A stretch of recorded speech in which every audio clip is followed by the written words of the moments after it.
Okay, welcome to the final installment, Part 8 of the American Evolution, the ratification of the Constitution, and the Bill of Rights.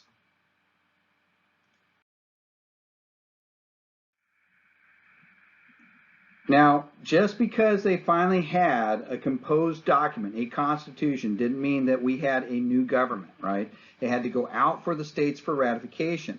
And there was a lot of question on whether or not this was going to happen. And I remember before, Rhode Island's not even there, but the belief is that if the other states ratify it, they will toe the line and they will as well. And this turns out to be true. Rhode Island will be the 13th state to ratify the Constitution, right?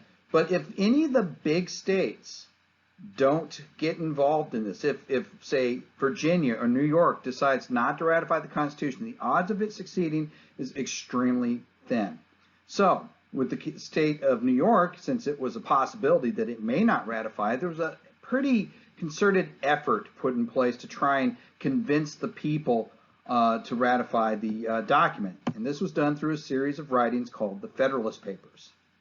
Now, these were anonymous essays that were published in New York papers, but we today know that they were written by these three individuals: James Madison, Alexander Hamilton, and John Jay. Right?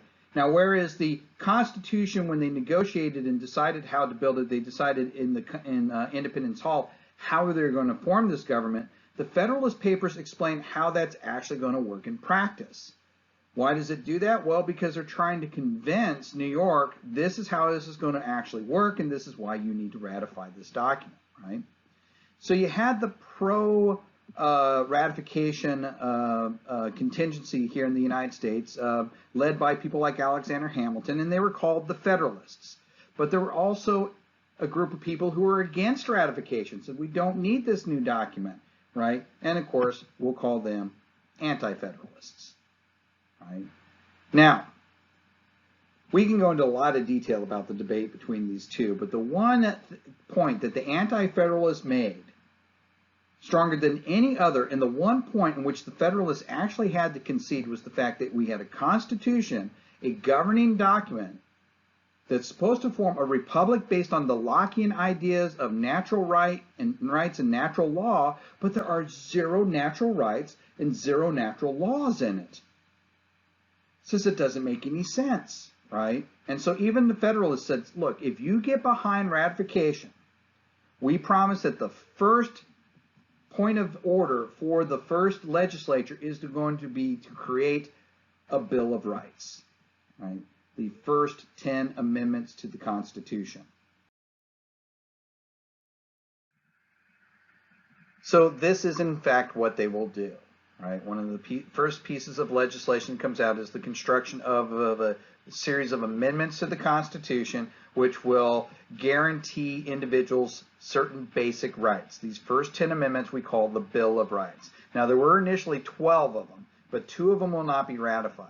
So sometimes maybe in some old documents you'll see, like, for example, reference being made to the Third Amendment as freedom of speech, when actually, in fact, it's the First Amendment. Well, that's because the first 2 amendments were never ratified. Now, here's the first 9 listed out, right? The first amendment that got ratified was freedom of speech, freedom of religion, freedom of assembly, right? The second one, the right to bear arms. Third one, no quartering of troops. You can see that old British law on the Quartering Act still had an effect that it ends up as a constitutional amendment. Okay, Fourth Amendment, rules on search and seizure. Right? Fifth Amendment, due process.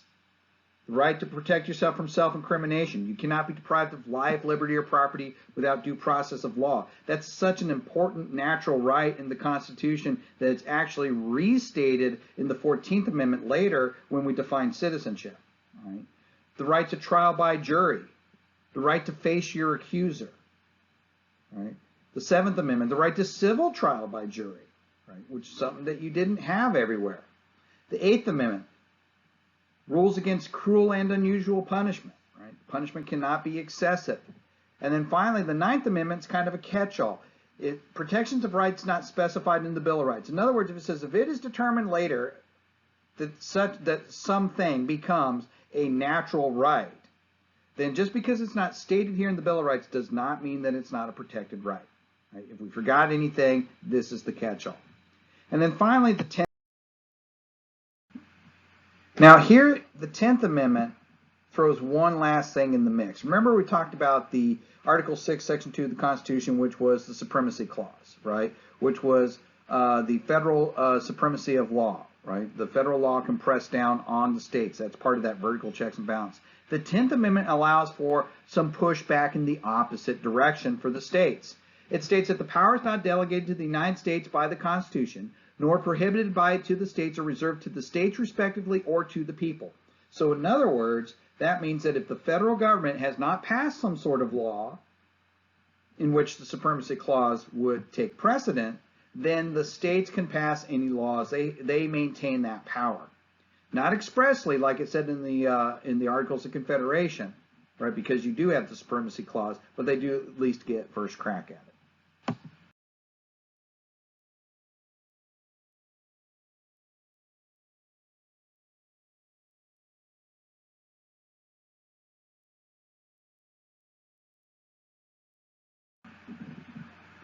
So to sum this all up, just some conclusions here, right? The Constitution is not perfect. No single group was completely satisfied. Remember, this entire thing had to be built around compromise. Nobody's going to be completely satisfied. Everybody had to give up something. It provided only a framework on how the new government would work. Matter of fact, that's what we're going to have to explore as we move forward, was that now we're going to create this document. How is it going to actually work in practice, right? How are we going to put it in force, right? But it did tip the balance towards nationalism, right? Away from localism and towards nationalism, and it created the first ever large-scale representative republic, a representative republic that is still in existence to this day. That concludes this series on American evolution, and from here we'll pick up on the creation of political parties and start taking a look on how this document actually worked in practice.